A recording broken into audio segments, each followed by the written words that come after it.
আমি যদি তার রাষ্ট্র ক্ষমতাকে মেনে নেই, তাহলে আমি হয়তো দুনিয়াতে সাময়িক জীবনের জন্য আনন্দ করলে বেঁচে থাকতে পারবো, কিন্তু কিয়ামতের ময়দানে আল্লাহ যখন আমাকে বলবেন তুমি বিশ্বনবীর নাতি ছিলা, তোমার ভাই জীবন দিয়েছে তবু মুনাফিকদের তিনি কাফেরদের তিনি সমর্থন করে নাই, বিশ্বনবী জীবন দিয়েছে তোমার নানা কাফেরদেরকে সমর্থন করে নাই, তোমার বাবা জীবন দিয়েছে কাফেরদেরকে সমর্থন করে নাই, কিন্তু তুমি হুসাইন কিভাবে কাফেরদেরকে সমর্থন করলা? এই চিন্তা করে হযরত হুসাইন তিনিও শাহাদাত বরণ করেছে, তবুও কাফেরদের মুনাফিকদের পক্ষে একটু তিনি কথা বলেন নাই, তাদের রাষ্ট্র ক্ষমতাকেও তিনি মেনে নেয় নাই। ইয়াজিদের এই রাষ্ট্র ক্ষমতা যখন হুসাইন মানলেন না, এইদিকে হুসাইনকে কুফাবাসী বারবার বললেন আপনি আসেন আমাদের এখানে, আমরা আপনার হাতে বায়াত গ্রহণ করে, আমরা মুসলমানরা আপনার হাতে বায়াত গ্রহণ করে আপনাকে প্রধান হিসাবে নিযুক্ত করবো আমাদের কুফা। এই কুফাবাসী একটা দুইটা নয়, প্রায় 500 চিঠি হযরতে হুসাইনকে দিলেন।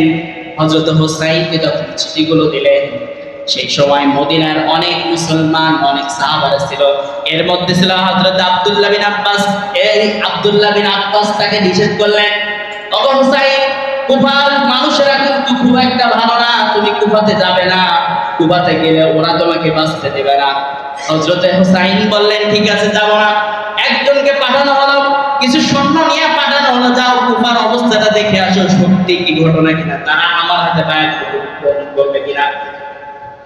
পাঠানো হলো, সেইখানে যাওয়ার পরে যে সাহাবীকে পাঠানো হয়েছিল, সাহাবী চিঠির মাধ্যমে জানালেন ওগো হুসাইন, আপনার হাতেই কুফাবাসী তারা বায়াত গ্রহণ করার জন্য, সত্যি তারা বায়াত নেওয়ার জন্য আপনার অপেক্ষা করছে, আপনি আসতে পারেন। এই কথা যখন বলা হলো, হযরত হুসাইন মদিনা থেকে রওনা দিলেন কুফার দিকে।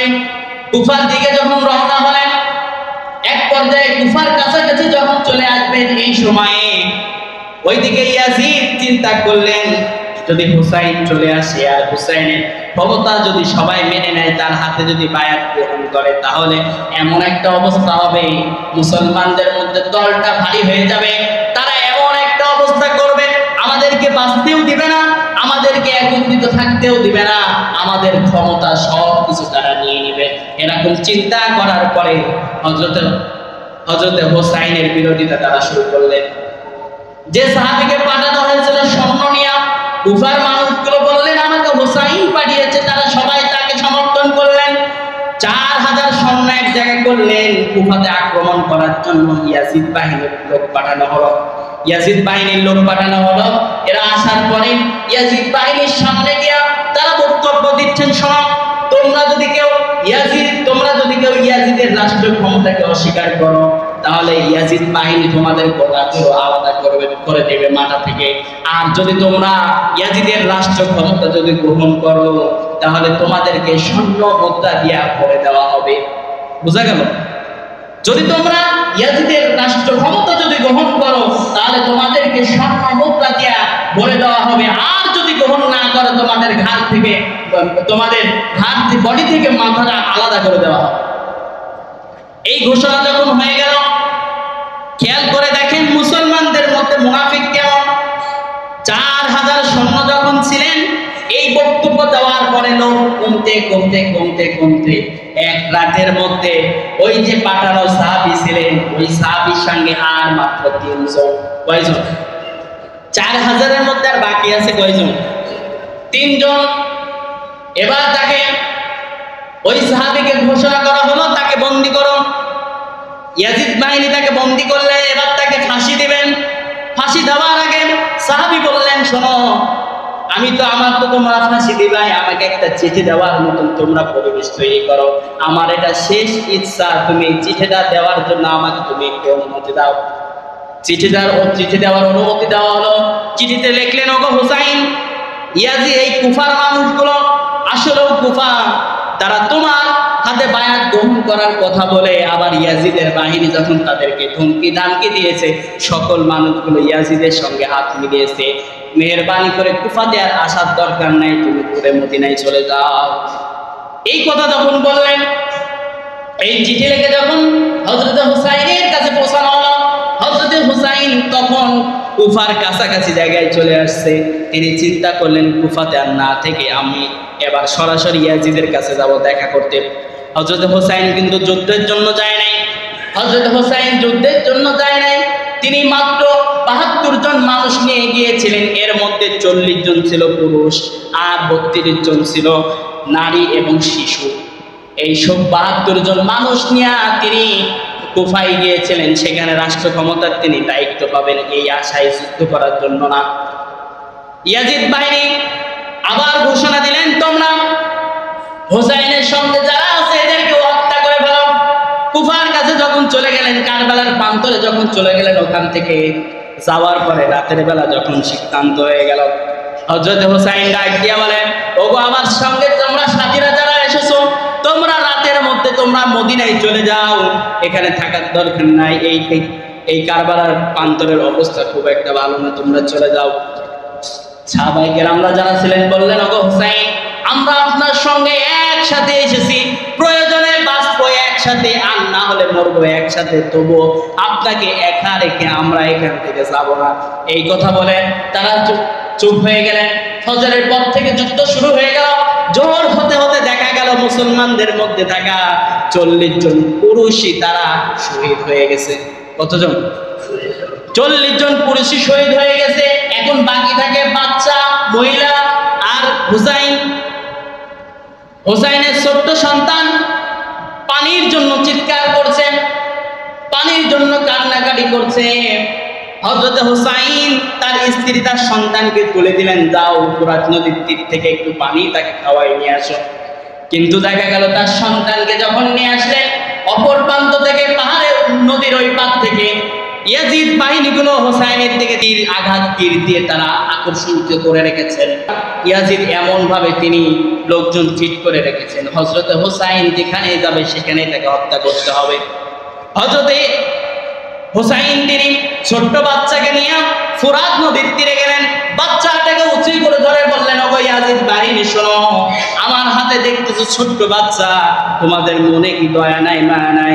আমার এই ছোট্ট বাচ্চাকে একটু যদি পানি খাওয়ানোর সুযোগ দাও, তাহলে আমার এই বাচ্চাটাকে আমি একটু ফোরাত নদীর তীর থেকে পানি খাওয়াইতে পারি। এইভাবে বলে যখন তাকে উঁচু করে রেখেছেন, অপর দিক থেকে ইয়াজিদ বাহিনীগুলো এমন ভাবে তীর নিক্ষেপ করতেছিল, ওই বাচ্চার শরীরের এক প্রান্ত থেকে তীর ঢুকে আরেক প্রান্ত থেকে বের হয়ে গেল। বাচ্চা ওই জায়গাতেই শাহাদাত বরণ করেন। বলেন আল্লাহু আকবার। ছোট্ট সন্তানকে নিয়ে কাঁদতে কাঁদতে তাঁবুর মধ্যে গেলেন। যাওয়ার পরে স্ত্রীকে বললেন, ওগো স্ত্রী, তুমি আমার সন্তানকে পানি খাওয়ার জন্য ফোরাত নদীর তীরে পাঠিয়েছিলে, দেখো তোমার সন্তানকে পানি খাওয়াই নিয়ে আসছি, এমন পানি পান করায় নিয়ে আসছি, আর কোনোদিনও তোমার সন্তান আর পানির জন্য কান্নাকাটি করবে না।